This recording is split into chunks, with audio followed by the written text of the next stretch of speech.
scouring the earth, lost in a fool's quest. A wildly desperate search met with failure and unrest.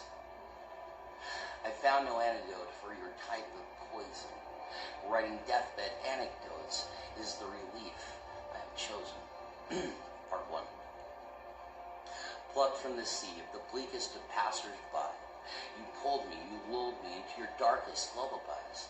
Playing upon my forever pathetic empathy, you strained together a sympathetic symphony, instantly syncopating a pantomime of slant rhymes, manipulating quotes ultimately untimed to match the beat, beat, beat of my heart. That thumping, resounding downbeat, fast thumping, resonating, that white heat you keep packed deep, then release through your art. And I was hooked from the fucking start. Part 2. Pumping, thumping, fades. Swaying over my heart's grave, ever so quietly, almost silently, ethereal sirens start their serenade, while setting the stage, hiding beautifully painted Easter eggs, hand grenades, while playfully admiring silver rings upon delicate fingers, uninquiring eyes seeing back what eloquently lingers in the click of pulling pins, confidently with casual ease, no care for the imminent rack-up of casualties. With each little tick, a stifled snicker slips, projecting the scores of fatalities, adding up bonus points for brutalities. Exchanges of confidence flickers, calculating who will be crowned winner for this year's sexiest sinner. It's in the subtle glimmer, so rhetorically erotic, yet methodically quixotic. If you can spot it, then you got it. Did you catch it? It all happened so fast, like the mischief in his eyes. That enticing little flash when you finally realize it wasn't in the plucking of wings off common houseflies about which he had fantasized. No, it's about flipping that switch which illuminates my eyes and is dimming on a whim. That spotlight he's cast upon me, grossly tantalized, and it's that same game of turning trauma into drama, interchanging pleasure for pain, upon which he capitalized by the mutilation of plump little flies just before my eyes. Flick back to the stage, to those sultry little temptresses playing their dangerous fucked up game, locked in knowing smiles, through which out slips his name, enchanting whispers start to repeat it over and again, waxing me to swoon to his waning moon, forecasting my impending doom. Oh shit, he'll be appearing soon. Sexy bitch. Part 3. Here I stand, and now there you are, directing the actors for the final casting call, where I'm always picked to be the one who falls. So what's going on then? Why did you stall? Oh, hesitation is shifting, anticipation. Oh, I see what's happening now in this situation. Before you blew back on through, you found somebody new, and this somebody new doesn't have a clue about you.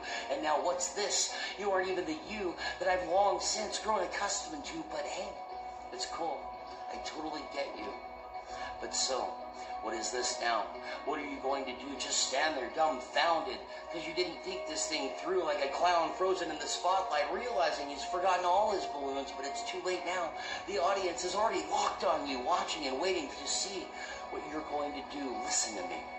But this time, hear me too. It's just like I'm always trying to tell you, you can't dangle a person held on by thread and just leave them there hanging on out onto your ledge, hoping they'll just disappear, dropping right over that ledge, that edge, taking them down quietly with them, all the dread in your head for what is now coming undone. No, I ain't the fucking one. I'm not here to stay, but I'll hear your play, because I'm already invested in this mess that's been made. I'm already out you, along with the price that I had paid, but you broke your own rules, and here we all are now. It's your fucking stage. Part 4, daybreak, awakened, but not like the kiss of a gentle breeze, delivering flowery feels upon wispy air streams, carrying messages, massaging the validation I need by burying the savages, causing the aberrations I feed.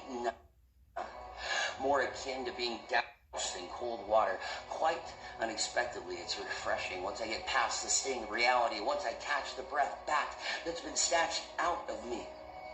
out from me after I've laughed off the shock that I was lost in a dream of my mind playing tricks from behind blinding screens, leaving imagery implied but left dying unseen. Yeah.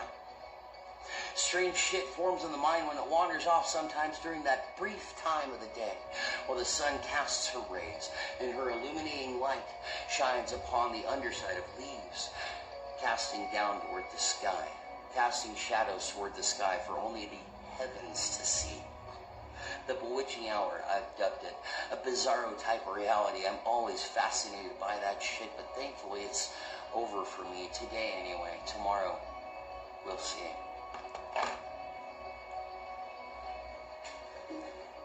Oh, fucking god damn.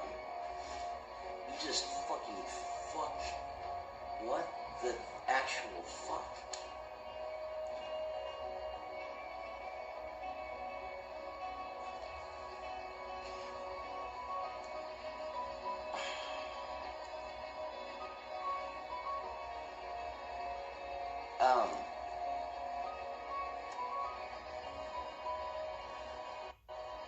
Give me a second.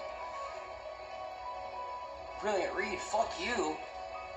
I did nothing there. I just fucking...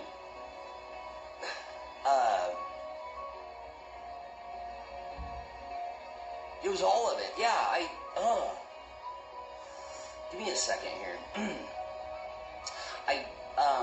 While I was reading it, I felt like I was reading Poe. I felt like I was reading The Bells by Poe.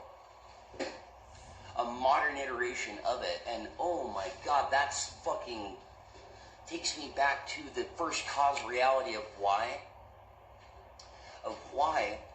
I write poetry. I heard that rhythm and the trick inside of it tricking me into thinking it's nonsense, and yet it makes perfect sense if I subsume my own thought process to its reality, and then it becomes something welling up inside of me, wanting out. You fucking killed that.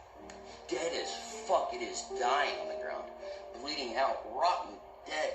Holy fuck, kid.